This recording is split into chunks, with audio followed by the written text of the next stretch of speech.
दुनिया रे एमती बहुत लोक मिलजिबे जो माने केवल बुझेबे। एमिति खूब कम लोक अछंती जे तुमको बुझिबे। एपरी लोकंको केबे दूरे दियंतु नाही, काहेकि एपरी लोक केवल भाग्य थिले मिलंते। तांकु केबे मिछ कुहंतु नाही कि तांको विश्वास सह केबे खेलंतु नाही, जे तुमरा मिछ को भी विश्वास करे।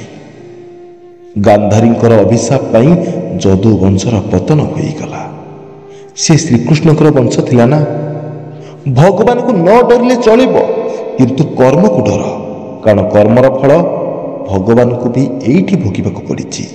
आमे तो छार मनीष, जी तुम कष्ट को तुम मुह देखि जानि पारुनी, जी तुम उठरू शुणी मध्य तुमको बुझी पारु नाही, सी तुमको सारा जीवन केमिति बुझिबो।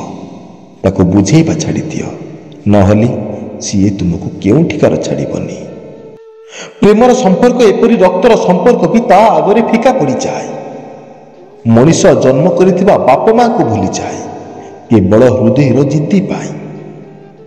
हेले जेबे सही प्रेमर संपर्क रे फाट आसी जाए, मनीष सारा दुनिया को भूली जाए केवल धोकार अकुहा जंत्रणा पाई। सेथिपाई मो कहे किछि नुआ पाइबा आशारी तांको केबे अवहेला कर नाही, जे तुम सांगरे आरंभ रुथिले। जदि कहा पाई गात खोलिच, तेबे सही गातरी तुमे निजे ही पड़िब। जदि कहा पाई खराब चिंता करुच, व्यस्त हुवनी, तुमर भी बेला आसीब। मिथुन गोटे ऑफिस रे अस्तरंगर गंगपुर गाँ को आसी थाए। तार प्राय 3 मासर काम थाए। काम पाई से जो घरे भड़ा रहुथिला, से घर पाखरे मामाली नारे गोटे झीलटिए थाए। सी कॉलेज रे पाठ पढ़े, किंतु आज भी गोटे गाँवली झील। तार भेष पोशाक एवं तार कहिबार शैली संपूर्ण गाँवली भली। तार कथा शुणिबाकू बहुत भल लगे। एमिति भल न लागिब ता कथारे पिलालियामी लुचिकी थाए। मामाली देखिबाकू जेतिकी सुंदर, तार मनटा भी सेतिकी सुंदर। ता मनरे कहा पाई छंद कपट नाही। मिथुन ताकू प्रथम देखार ही पसंद कला। बाहाना करी ता सह कथा हेबा पई चेष्टा कला। मामाली मध्य बहुत मिशाणिया पिलाटिए थिला। सी काहाको भी अति सहजरे विश्वास करि जाउथिला। मिथुन धीरे धीरे ता सह अधिक मिसिबाको लागिला। मामाली को मध्य मिथुन मीठा मीठा प्रशंसार कथा शुणिबाकू भल लागुथाए। तिने मिथुन ताकू ता मनर कथा कहिला। सी ताकू भल पाउची बोली। मामाली को जणा न थाए सी एहार उत्तर केमिति एवं कोन देबो, किंतु मामालीर हस एवं लाजर जणा पड़ुथाए कि सी भी मिथुन को पसंद करुछि। एबे सेमानक मिलामिशा धीरे धीरे बढ़िबाकू लागिला। मिथुन ताकू बहुत थर ता रूम को मध्य नेछि, ता सह शारीरिक संपर्क स्थापन मध्य करिछि।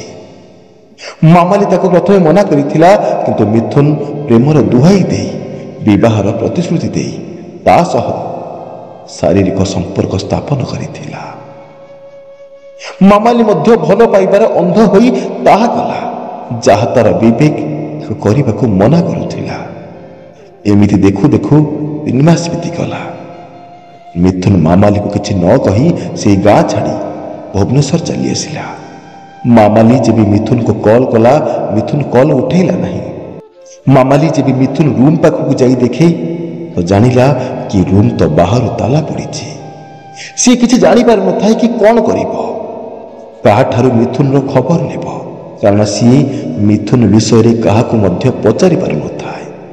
से लगातार बारंबार कॉल करुथाए, किंतु मिथुन ता फोन उठा न थाए। से चिंतार थाए कि मिथुन रो किछि असुविधा हेनि तो। एमिति भाबी सी जेबे पुणी थरे कॉल कला, जानिला कि ता नंबर को मिथुन ब्लॉक करि देइछि। सी एबे ता घर नंबर रु कॉल कला। मिथुन नुआ नंबर देखि जानी पारला नाही एवं कॉल उठेई कहिला, हाँ ये कहूच? मामाली कहिला, मु कौन जानी पारल? तुम केउठी अछ? मते न जणी तुम कुआडे गल?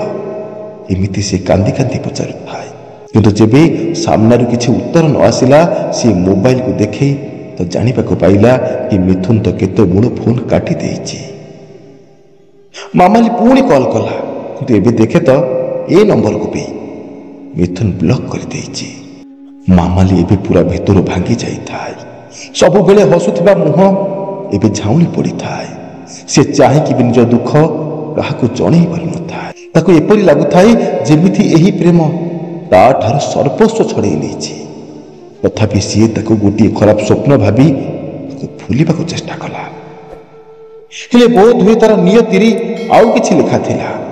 କିଛି ଦିନ ପରେ ସେ ଜାଣିବାକୁ ପାଇଲା କି ସେ ପ୍ରେଗନେଣ୍ଟ ଅଛି। ପ୍ରଥମେ ସେ ଭାବିଲା କି ପିଲାକୁ ନଷ୍ଟ କରିଦେବ, କିନ୍ତୁ ପରେ ନିଜକୁ ଷ୍ଟ୍ରଙ୍ଗ କରି ନିଷ୍ପତ୍ତି ନେଲା କି କାହିଁକି ସେ ମିଥୁନର ଭୁଲର ଦଣ୍ଡ ଗୋଟିଏ ନିରୀହ ନିଷ୍ପାପ ଛୁଆକୁ ଦେବ। ଏମିତିରେ ବି ସିଏ କୌଣସି ଦୋକାନରେ କି ମେଡିକାଲରେ ଲାଜକୁ ଡରି ନିଜ ପ୍ରେଗନେନ୍ସି ପାଇଁ କିଛି ବି କହିପାରୁନି। ସେଥିପାଇଁ ସେ ସାହସ କରି ବାଧ୍ୟ ହୋଇ ତାର ମାଆକୁ ସବୁ କଥା କହିଲା। ଯେବେ ତାର ବାପା ଏ ବିଷୟରେ ଜାଣିଲେ ସେ ବହୁତ ଭାଙ୍ଗି ପଡ଼ିଲେ ଏବଂ ରାଗରେ ତମ ହୋଇ ମାମାଲିକୁ ନେଇ ଭୁବନେଶ୍ୱର ଗଲେ। ତାର ବାପାଙ୍କର ଜଣେ ସାଙ୍ଗକୁ ମିଥୁନର ଠିକଣା ଜଣାଥାଏ।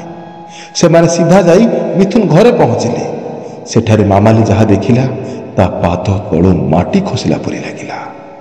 ସେଠାରେ ସେମାନେ ଜାଣିବାକୁ ପାଇଲେ କି ମିଥୁନ ତ ଆଗରୁ ବିବାହିତ ଏବଂ ତାର 2ଟି ପିଲା ମଧ୍ୟ ଅଛନ୍ତି।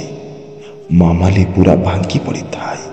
କିଛି ନ ବୁଝି କିଛି ନ ଶୁଣି ମିଥୁନର ଘର ଲୋକ ସେମାନଙ୍କୁ ଗାଳିଗୁଲଜ କରି ସେଠାରୁ ବିଦା କରିଦେଲେ। ମାମାଲିର ବାପା ଥାନାରେ କେସ୍ କଲେ। ମିଥୁନ ମଧ୍ୟ କିଛି ଦିନ ପରେ ଜେଲ୍ ଗଲା। ପରେ ମାମାଲି ଗାଁ ଅପବାଦରୁ ବଞ୍ଚିବା ପାଇଁ ବାଧ୍ୟ ହୋଇ ପିଲାଟିକୁ ପେଟରେ ହିଁ ନଷ୍ଟ କରିଥିଲା। ହେଲେ ତଥାପି ଏବେ ବି ମାମାଲି ସେହି ଘଟଣାରୁ ନିଜକୁ ମୁକାଳି ପାରିନି। ଗାଁର କିଛି ସ୍ତ୍ରୀ ଲୋକ ଏବେ ବି ମାମାଲିକୁ ଦେଖେଇ ଶିଖେଇ ବହୁତ ଖରାପ କରି କହୁଛନ୍ତି। ବହୁତ ଜାଗାରେ ପ୍ରସ୍ତାବ ପଡ଼ୁଛି, କିନ୍ତୁ ଗାଁରେ ପଡ଼ୁଥିବା ଏହି କଥା ପାଇଁ ସେହି ପ୍ରସ୍ତାବ ଗୁଡ଼ିକ ଭାଙ୍ଗି ଯାଉଛି। ହଁ, ହୁଏତ ଆଜି ନହେଲେ କାଲି ମାମାଲି ଦିନେ ନା ଦିନେ କାହାକୁ ବାହା ନିଶ୍ଚୟ ହୋଇଯିବ, କିନ୍ତୁ କ'ଣ ସିଏ ସେହି ଅତୀତକୁ କେବେ ଭୁଲି ପାରିବ? ମାମାଲି କଥା ଛାଡ଼ି ଦିଅନ୍ତୁ, ସିଏ ତ ନ ଜାଣି ନ ବୁଝି ପ୍ରେମରେ ଅନ୍ଧ ହୋଇଗଲା। କିନ୍ତୁ ଭାବିଲି ମାମାଲିର ବାପା ମା ଉପରେ କ'ଣ ବିତୁଥିବ? ମିଥୁନର ସ୍ତ୍ରୀ ଏବଂ ତାର 2ଟି ପିଲାର ଦୋଷ ବା କ'ଣ? ଏବେ ସେମାନେ ମଧ୍ୟ କଷ୍ଟ ଭୋଗୁଛନ୍ତି। ବନ୍ଧୁ, ପୁଅ ହୁଅ କି ଝିଅ, ତାହାକୁ ସେତିକି ହିଁ ବିଶ୍ୱାସ କର ଯେତିକି ପାଇଁ ସେ ଯୋଗ୍ୟ। ଖାସ୍ କରି ଝିଅମାନଙ୍କୁ କହୁଛି, ଯେତେ ବି ଭଲ ପାଅ, ତାଙ୍କୁ ଯେତେ ବି ବିଶ୍ୱାସ କର, ବିବାହ ପୂର୍ବରୁ ଶାରୀରିକ ସମ୍ପର୍କ ପାଇଁ ସିଧା ମନା କରିଦିଅ। ଏହା ଏପରି ଏକ ସମ୍ପତ୍ତି ଯାହା ସହ ତୁମର ଭାବନା, ତୁମର ସମ୍ମାନ, ତୁମର ଇଜ୍ଜତ ସବୁକିଛି ଯୋଡ଼ି ହୋଇକି ଅଛି। ଏହି ଇଜ୍ଜତ କେବଳ ତୁମର ନୁହେଁ, ବରଂ ତୁମର, ତୁମ ପରିବାରର ଏବଂ ତୁମକୁ ଭଲ ପାଉଥିବା ସମସ୍ତ ସମ୍ପର୍କୀୟ ଏବଂ ବନ୍ଧୁବାନ୍ଧବଙ୍କର। ତୁମକୁ ଭଲ ପାଉଥିବା ମଣିଷ ଯଦି ଶାରୀରିକ ସମ୍ପର୍କ ପାଇଁ ଇଚ୍ଛା କରୁଛି, ତେବେ ସେହି ଭୋକ, ତୁମ ଇଜ୍ଜତ, ସମ୍ମାନ ଏବଂ ପବିତ୍ରତା ସବୁକିଛି ଛଡ଼େଇ ନେବ। ଏହି ସୁଯୋଗ ବିବାହ ପୂର୍ବରୁ କାହାକୁ ବି ଦିଅ ନାହିଁ। ଯେବେ ଝିଅଟିର ବୟସ ବଢ଼ିବାକୁ ଲାଗେ, ଯେବେ ଝିଅଟି ଛୋଟରୁ ବଡ଼ ହେବାକୁ ଲାଗେ, ସେତେବେଳେ କିଛିଟା ଶାରୀରିକ ଚେଞ୍ଜେସ୍ ମଧ୍ୟ ହୋଇଥାଏ। ଝିଅଟିର ମନ ଚଞ୍ଚଳ ହେବାକୁ ଲାଗେ, ଅନେକ କଥା ଜାଣିବାର ଉତ୍କଣ୍ଠା ବଢ଼ିବାକୁ ଲାଗେ ଏବଂ ଏସବୁ ସ୍ୱାଭାବିକ ହୋଇଥାଏ। ପୁରୁଷ ପାଇଁ ନାରୀ ଏବଂ ନାରୀ ପାଇଁ ପୁରୁଷ ଉତ୍କଣ୍ଠିତ ହେବା କିଛି ବଡ଼ କଥା ନୁହେଁ, କାରଣ ଏହା ପ୍ରକୃତିର ଦାନ ଅଟେ। କିନ୍ତୁ ପ୍ରତ୍ୟେକ ଜିନିଷର ଗୋଟିଏ ସମୟ ଅଛି। ଏହି ସମ୍ପର୍କକୁ ଅତି ମଧୁରତାର ସହ ଉପଭୋଗ କରିବାକୁ ଚାହୁଁଥିଲେ ଧୈର୍ଯ୍ୟ ରଖନ୍ତୁ, ନହେଲେ ବିବାହ ପରେ ଏହି ମଧୁରତା ଆଉ ରହିବ ନାହିଁ। ସବୁଠାରୁ ବଡ଼ କଥା, କାହା ପାଖରେ ବ୍ୟବହାର ହେବାରୁ ନିଜକୁ ବଞ୍ଚାନ୍ତୁ। ମୁଁ ପ୍ରେମକୁ ବିରୋଧ କରୁନାହିଁ, ଏହା ତ ଭଗବାନଙ୍କର ଏକ ଅମୂଲ୍ୟ ଦାନ ଅଟେ ଆମ ପାଇଁ। ପ୍ରକୃତରେ ଯିଏ ସଚ୍ଚା ପ୍ରେମ କରିବ ନା, ସେ ଏହି 3ଟି କାମ ନିଶ୍ଚୟ କରିବ। ଖରାପ ପରିସ୍ଥିତିରେ, ଆପଣଙ୍କ ସବୁ ଦୁଃଖରେ ଏବଂ ଆପଣଙ୍କ ସବୁ ସମସ୍ୟାରେ ସିଏ ଆପଣଙ୍କ ସହ ରହିବ। ଅନ୍ୟ କଥାରେ ଆପଣଙ୍କୁ ସନ୍ଦେହ ନ କରି ଯେଉଁ ପର୍ଯ୍ୟନ୍ତ ଆପଣଙ୍କ ଠାରୁ ସତ କ'ଣ ନ ଶୁଣିଛି, ସେ ପର୍ଯ୍ୟନ୍ତ ଆପଣଙ୍କୁ କେବେ ବି ହଟ୍ କଲା ଭଳି କିଛି ବି କଥା କହିବ ନାହିଁ। ଆପଣଙ୍କୁ ପୂର୍ଣ୍ଣ ବିଶ୍ୱାସ କରିବ। ଦରକାର ପଡ଼ିଲେ ନୁହେଁ କି ମନେ ପଡ଼ିଗଲେ ନୁହେଁ, ବାସ୍ ସିଏ ସବୁବେଳେ ଆପଣଙ୍କ ଟଚ୍ରେ ରହିବ, ଆପଣଙ୍କୁ କଲ୍ କରିବ ଏବଂ ଆପଣଙ୍କ ପାଇଁ ଯତ୍ନଶୀଳ ରହିବ। ଶେଷରେ ଆପଣଙ୍କ ଶରୀରକୁ ନୁହେଁ, ବରଂ ଆପଣଙ୍କର ହୃଦୟକୁ ଭଲ ପାଇବ। ଆପଣଙ୍କୁ ଉନ୍ନତି ପଥରେ ଉତ୍ସାହିତ କରିବ। ତେବେ ଦର୍ଶକ ବନ୍ଧୁ, ଆଜି ପାଇଁ ଏତିକି। ପୁଣି ଦେଖା ହେବ କିଛି ନୂଆ ବାର୍ତ୍ତା ଏବଂ କିଛି ନୂଆ ବିଚାରକୁ ନେଇ। ସେ ପର୍ଯ୍ୟନ୍ତ ଭଲରେ ରୁହନ୍ତୁ, ନିଜର ଯତ୍ନ ନିଅନ୍ତୁ।